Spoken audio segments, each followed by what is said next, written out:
My name is Victor Pacheco. I am an artist, a sculptor. I was born in Fajardo, Puerto Rico, and soon moved to Connecticut. My family moved to Connecticut when I was very young and started getting interested in art. My elementary school teacher took me to the museum called the Wadsworth Atheneum in Connecticut, and then somehow took a 3D class and got very interested in how objects sort of relate to space and how things can be made into 3D objects. And so I started getting interested in sculpture. So I started getting interested in social, environmental issues several years ago. And this had a lot to do with, I used to do a lot of driving. Me and my wife lived in Rochester, New York for a few years. And I would drive a lot and then see a bunch of windmills. And I said, wow, those things they're huge. And so their placement sort of in these big areas, and you'd see these things just coming off the ground and the space around it, and then these big propellers just kind of moving in space. And so I thought, wow, that's pretty impressive. And so I started getting interested in the impact of how something like that influences our environment. Part of the sculpture has these structural sort of cube-like forms that I make out of some reclaimed wood.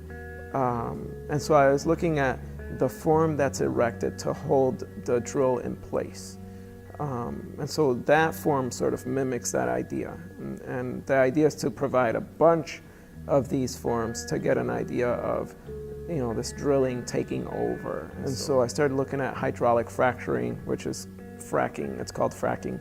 And so the piece behind me here has to do with that. It has to do with how these large companies drill for oil and for gas.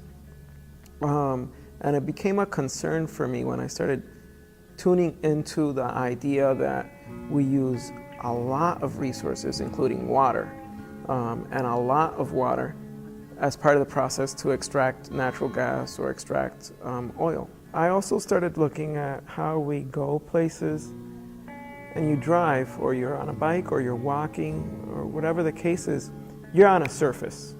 And that surface can either go up, down, diagonal. You can kind of direct yourself in space, but you're still on a surface wherever it is that you go.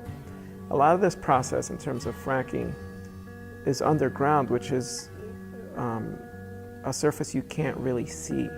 And so I made it a point to try and explore that area where you can kind of have or imagine that what you're seeing here is underground. And that's a very difficult thing to do because you can't just imagine, a site underground because everything is solid. And so there might be some caverns and stuff like that, or some tunnels or things like that underground. But in terms of a drill site, the drill is penetrating through solid, which is like rock or dirt or different sort of materials that are underground. And so we're not able to see that. That's sort of out of the scope of, we don't even know what color unless there's a big hole there that allows us access to see that. So my idea is to create these forms that have sort of these variations, and it's my imagination of how the earth is shaped if I were to just cut, 2 miles down. And so this idea is to have a chunk of earth that's displayed in a very small format so that you can kind of see it three-dimensionally and imagine the space underground. This display is at the Fitchburg Art Museum, which is an amazing museum. The exhibit that's here now is called One Language is Never Enough. And it's a group show, multiple artist exhibit.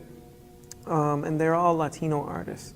Anything from 2D work, painting, photography, printmaking, sculpture, painting. There's a variation of works here, and it's very fascinating. The curator Mary Tinty has done an exceptional job putting this all together, and the museum has been great in making the exhibit accessible to Spanish-speaking visitors. All the labels have been translated into Spanish, and so all the information is bilingual. And so it's a very fascinating show. I'm really excited about it, and I think it's a great institution to come and visit.